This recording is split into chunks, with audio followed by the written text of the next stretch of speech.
പാവം എന്നെ പേടിപ്പിക്കാനാണ് ചെയ്തെങ്കിലും ഞാൻ വാവ് കൂൾ സൂപ്പർ എന്നൊക്കെ പറഞ്ഞ് എൻജോയ് ചെയ്തങ്ങിരുന്നു. ഒരു മനുഷ്യരുമില്ലാത്തൊരു കാട് പിടിച്ച വഴിയിലോട്ടാണ് അവൻ ആ വണ്ടി ഓടിച്ച് കയറ്റിയത്.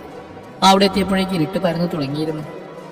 ഈ പരട്ട് എന്തിനാണ് എന്നെ ഇങ്ങോട്ട് കൊണ്ടുവന്നത്? ഇനി ശരിക്കും പേടിപ്പിക്കാനായിരിക്കും. ഏയ് എന്നാലും എന്തോ പണി മണക്കുന്നുണ്ട്.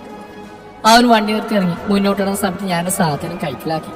കുറച്ചു ദൂരം നടന്നിട്ട് അവനെ നിന്നു തിരിഞ്ഞു നിന്നെ രൂക്ഷമായി നോക്കി. നീ എന്ത് കരുതിയടി? ഞാൻ നിന്റെ വണ്ടിയുടെ കാറ്റ് കുത്തിവിട്ട് നീ ആ കോലത്തിൽ ബസ്സിന് വീട്ടിൽ പോകുന്ന കാണാനാണെന്നോ? നിന്നെ ഇതുപോലെ എനിക്കൊന്ന് ഒറ്റ കിട്ടാൻ ഞാനൊക്കെ ട്രാപ്പായിരുന്നടി. അത് നിന്റെ ഓവർ സ്മാർട്ട്നെസ്സും തൻ്റെ ഇടയ്ക്ക് എവിടെ പോയി? ആണുങ്ങളോട് കളിച്ചാ എങ്ങനെയൊക്കെന്ന് എനിക്ക് ഞാൻ കാണിച്ചു തരാടി. ചുറ്റും വന്ന് കണ്ണോടിച്ച് അവൻ എന്റെ നേരെ വന്നു. ഞാൻ പതിയെ പിന്നോട്ട് മാറി. അവൻ അടുത്തടുത്ത് വന്നു.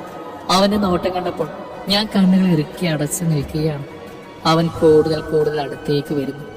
ഇപ്പോൾ ഞങ്ങൾക്കിടയിൽ ഒരു നൂലിന്റെ ഗ്യാപ്പ് പോലുമില്ല. ചുറ്റിനും ആരുമില്ല. വിജനമായ സ്ഥലം. പെട്ടെന്ന് അവനെന്നെ കടന്നു പിടിച്ചു. ഞാൻ കുതറി ഓടാൻ നോക്കി. രക്ഷയില്ല.